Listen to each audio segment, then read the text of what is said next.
नमस्कार दोस्त, मैं रविकेश कुमार। मैं आज भारत के राष्ट्रपति का टॉपिक लेकर आया हूं और हम इसको बारीकी से पढ़ेंगे, एक एक पॉइंट को देखेंगे, एक एक पॉइंट का विश्लेषण करेंगे। भारत के राष्ट्रपति के बारे में सभी चीज़ों को बारी बारी से जानेंगे।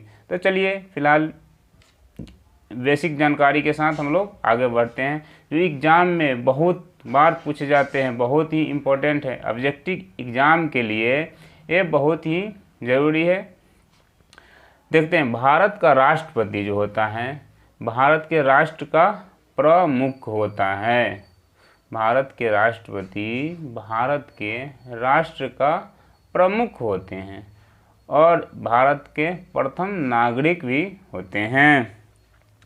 राष्ट्र की एकता, अखंडता और संप्रभुसत्ता का प्रतीक भी होते हैं। भारत का राष्ट्रपति राष्ट्र का प्रमुख होते हैं और देश का प्रथम नागरिक भी होते हैं और राष्ट्र की एकता, अखंडता, संप्रभुसत्ता का प्रतीक भी होते हैं। भारत के राष्ट्रपति जो होते हैं कार्यपालिका का भी प्रधान होते हैं।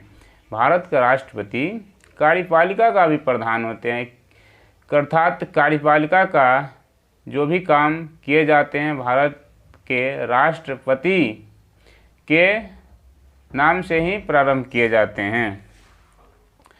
राष्ट्रपति का जो पद होता है वो निर्वाचित पद होता है। राष्ट्रपति का पद जो होता है वो निर्वाचित पद होता है, उसको निर्वाचक मंडल के द्वारा चुना जाता है, लेकिन उसमें आम जनता भाग नहीं ले सकती है। दोस्तों, भारत के राष्ट्रपति के चुनाव में आम जनता भाग नहीं लेती है, तो कौन कौन भाग लेते हैं? तो मैं बता रहा हूँ, भारत का राष्ट्रपति के चुनाव में लोकसभा, राज्यसभा और विधानसभा, लोकसभा, राज्यसभा और विधानसभा के निर्वाचित सदस्य ही केवल भाग ले सकते हैं, मनोनीत सदस्य नहीं ले सकते हैं। तो राष्ट्रपति का जो चुनाव होता है वो निर्वाचन मंडल द्वारा अनुपातिक पद्धति के आधार पर एकल संक्रमणीय मत पद्धति के द्वारा किया जाता है। राष्ट्रपति का चुनाव कैसे होता है? निर्वाचन मंडल द्वारा अनुपातिक पद्धति के आधार पर एकल संक्रमणीय मत पद्धति द्वारा किया जाता है।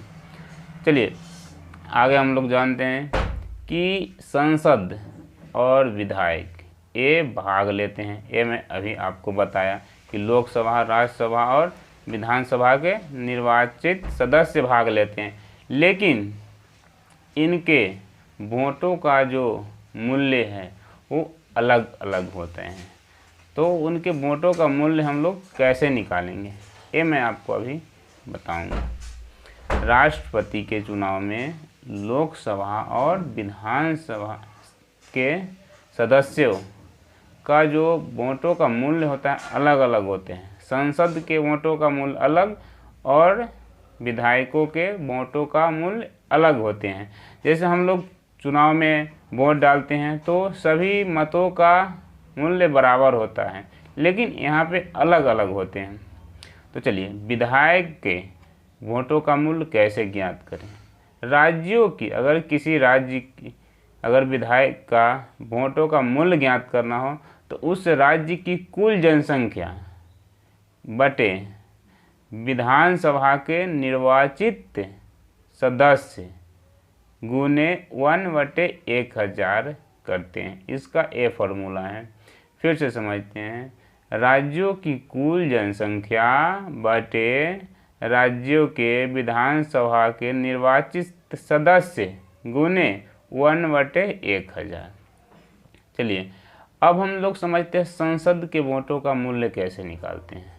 तो उसके लिए मैं बता रहा हूँ कि सभी राज्यों के विधानसभा के कुल निर्वाचित सदस्य का मूल्य, सभी राज्यों के विधानसभा के कुल निर्वाचित सदस्यों का मूल्य बटे सांसद के कुल निर्वाचित सदस्य, सांसद का कुल निर्वाचित सदस्य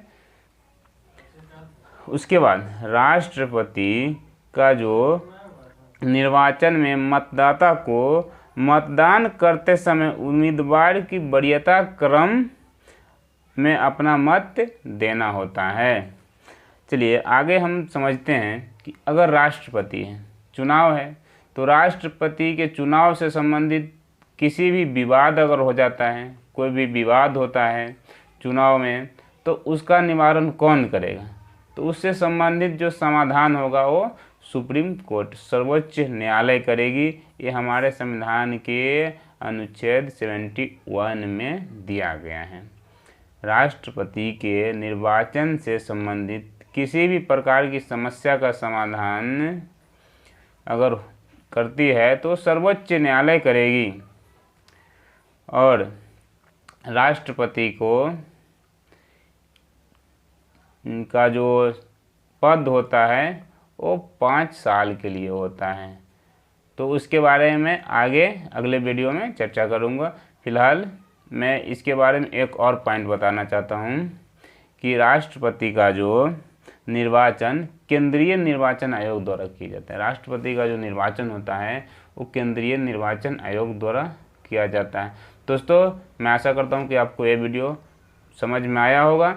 तो मैं इस वीडियो को यहीं पे समाप्त करता हूँ। नेक्स्ट वीडियो में नेक्स्ट टॉपिक के साथ हम लोग मिलते हैं। आज के लिए इतना ही। अगर वीडियो अच्छी लगी हो तो लाइक करना, सब्सक्राइब करना और दोस्तों के साथ शेयर तो ज़रूर कीजिएगा। दोस्तों धन्यवाद।